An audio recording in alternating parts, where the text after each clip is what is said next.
why is this important? Leadership really shapes culture, whether you are intentional about it or not, right? It is going to shape what people experience and what people feel day in and day out. Equity is something that shows up in small everyday decisions. So today we'll talk a little bit about equity, and it's a loaded word, but the most important thing for you to take away from today is that it really is the small things that compound and really show how equity shows up in your organizations.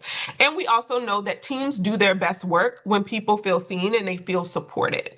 And so you already answered this question a little bit earlier, but like, what makes you feel supported at work? If you could think of a specific time, if you could recall a specific project or something that you were working on where you felt like, man, I really felt supported during this project or during this time, what made that possible for you?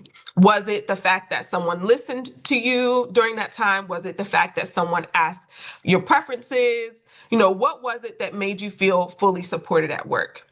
And the more we talk about it, the more we think about it, whatever it was that made you feel fully supported can probably link back to some form of inclusion or equity or diversity, right? Because it helped you to feel like, hey, I have what I need as an individual to be able to fully show up here in this place.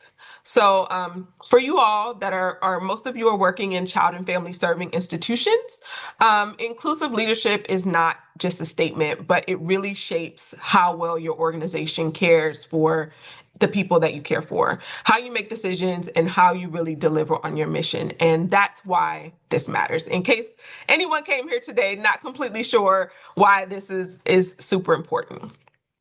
So before we move forward, I do want to ground in some shared language because it is really, really hard to move into practice when we're not all speaking about the same thing. So when you start having conversations around diversity, equity, and inclusion, a lot of times people are interchanging those words to mean different things. And it's hard to have a conversation or even talk about the practice because we're not using the word the same way. We're using it differently, right? And when that happens, it can create confusion or tension or even avoidance. Like sometimes, especially today, people avoid the words diversity, equity, and inclusion because there's tension around it, right? And part of that is because we're not really clear on what we mean when we say these words. So we're going to start with that so that we're all here on the same page today as we're using these words throughout the training. And so diversity is the first one. And diversity is really about who is present, right? The mix of perspectives and lived experiences in any one place. So a lot of times when people say diversity, they are using it to mean racial representation, or they may say, I really need a diverse team, but they're not really clear about what that means, if they mean diverse in the way that we appear, right? Or if they mean diverse in our experiences.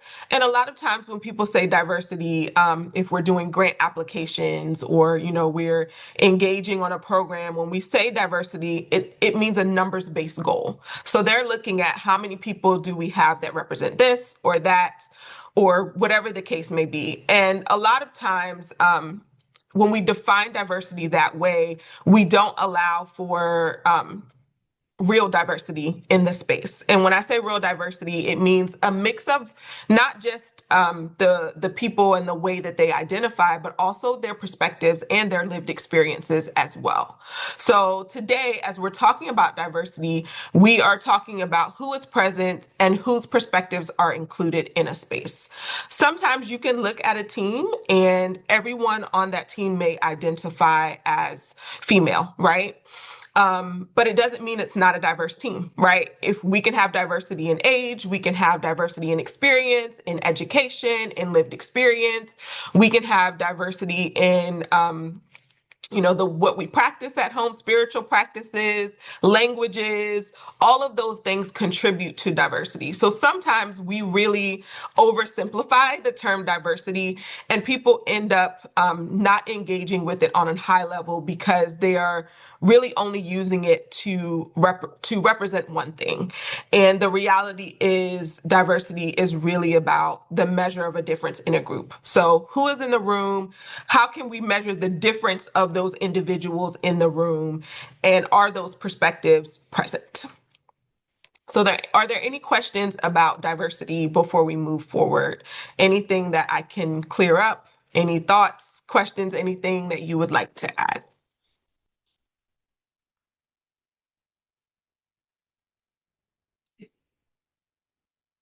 So next we're defining equity. A lot of times when people say equity, they're talking about, oh, we need to be fair, in a very general sense.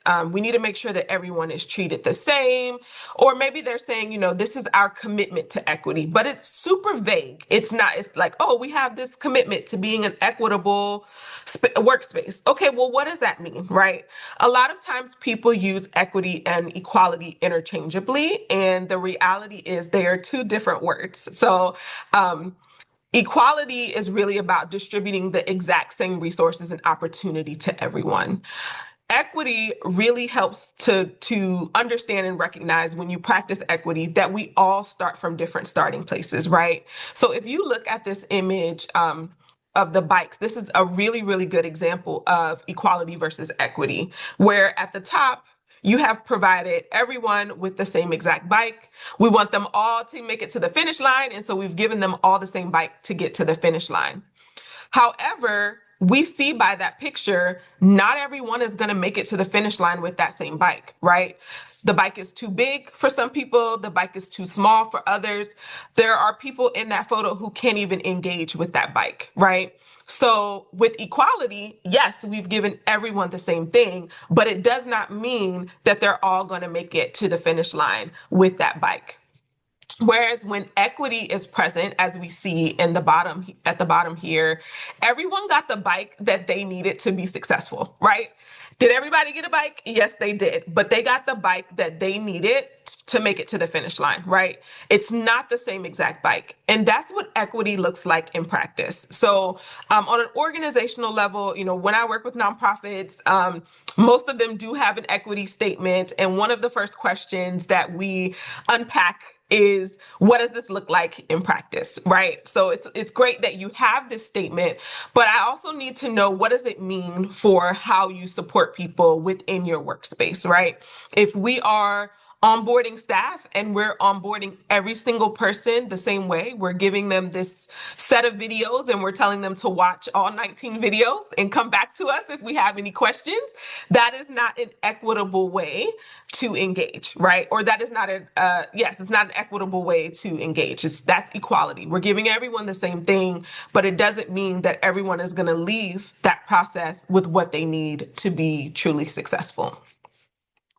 Are there any thoughts or questions here? Okay. And the last one is inclusion. So a lot of times when people use the word inclusion, they use it to mean, being nice or making people feel welcomed or even like avoiding conflict, which is not what we want to do, right? When we say we want an inclusive workspace, it doesn't mean that, we tiptoe around things or we avoid conflict.